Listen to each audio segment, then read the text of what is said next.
Shalom,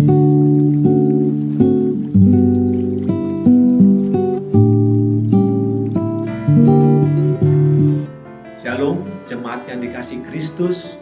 Quo vadis adalah bahasa Latin yang berarti mau kemana.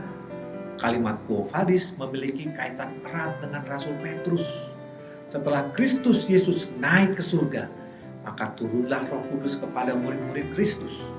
Khotbah Petrus dengan kuasa Roh Kudus mempertobatkan ribuan jiwa. Terjadi kebangunan rohani yang luar biasa.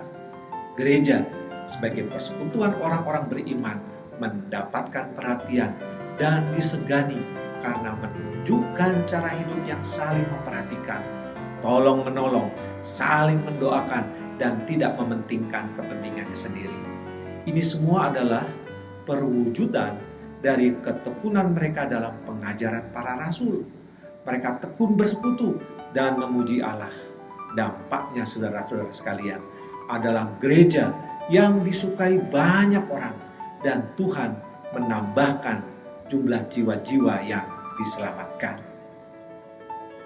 Jemaat yang dikasihi Tuhan, Alkitab mencatat, setelah terjadi perkembangan gereja yang luar biasa, ada masa gereja dianiaya. Tetapi para rasul dengan setia tetap melayani Kristus walaupun maut sebagai taruhannya. Para rasul bukan hanya melayani di Yerusalem, tetapi juga tersebar keluar Yerusalem. Menurut tradisi, Thomas ke India, Andreas ke Yunani, Bartolomeus ke Turki, lalu dia ke Armenia. Petrus seperti halnya Paulus pergi ke kota Roma. Di tengah-tengah pelayanannya di Roma, Petrus terancam jiwanya. Ia dicari-cari oleh penguasa Roma untuk disalibkan. Maka Petrus meninggalkan Roma. Saudara-saudara sekalian, Petrus melarikan diri. Tetapi dalam pelariannya itu, Petrus bertemu dengan Yesus. Yesus yang bangkit itu. Lalu Petrus bertanya kepada Yesus, Domine quo vadis? Tuhan, mau kemana engkau? Yesus menjawab, Romam eo iterum crucifigi, yang berarti aku mau ke Roma untuk disalibkan lagi. Jawaban Yesus itu menyadarkan Petrus dan memberikannya keberanian untuk kembali melayani di kota Roma. Barangkali Petrus teringat bahwa ia pernah menanyakan pertanyaan yang sama kepada Yesus dan pada saat itu ia gagal menjadi murid yang setia. Yohanes 13 ayat 36-38 mencatat demikian. Simon Petrus berkata kepada Yesus, Tuhan, kemanakah engkau pergi? Domine quo vadis? Jawab Yesus, ke tempat aku pergi, engkau tidak dapat mengikuti aku sekarang, tetapi kelak engkau akan mengikuti aku. Kata Petrus kepadanya, Tuhan, mengapa aku tidak dapat mengikuti engkau sekarang? Aku akan memberikan nyawaku bagimu. Jawab Yesus, nyawamu akan kuberikan bagimu. Sesungguhnya aku berkata kepadamu, sebelum ayam berkokok, engkau telah menyangkal aku 3 kali. Petrus tidak mau menyangkal Yesus lagi.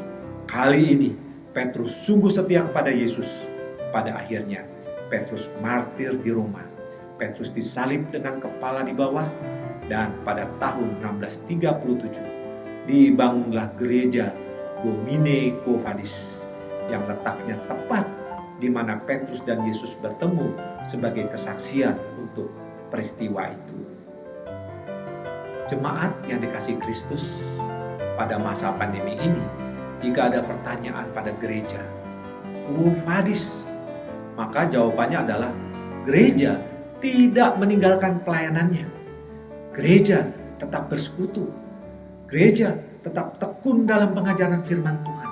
Gereja tetap memberitakan Injil keselamatan. Gereja tetap saling tolong-menolong, saling memperhatikan, saling peduli, saling menguatkan, dan saling mendoakan. Siapakah gereja itu, saudara-saudara? Gereja adalah saya dan saudara. Orang-orang beriman, orang-orang percaya, orang-orang yang diikat oleh kasih Kristus untuk memuliakan Yesus Kristus sebagai Tuhan dan Juru Selamat. Justru dalam masa pandemi ini, Kristus ditinggikan, dimuliakan, dalam perbuatan gereja. Gereja yang menyatakan kasih Kristus. Gereja yang peduli dengan sesama. Saya yakin Tuhan Yesus akan menambahkan jiwa-jiwa baru pada gerejanya. Jiwa-jiwa yang mengalami kasih Kristus melalui perbuatan kita semuanya. Secangkir kopi 3 juta cinta. Selamat pagi, Tuhan Yesus memberkati saudara.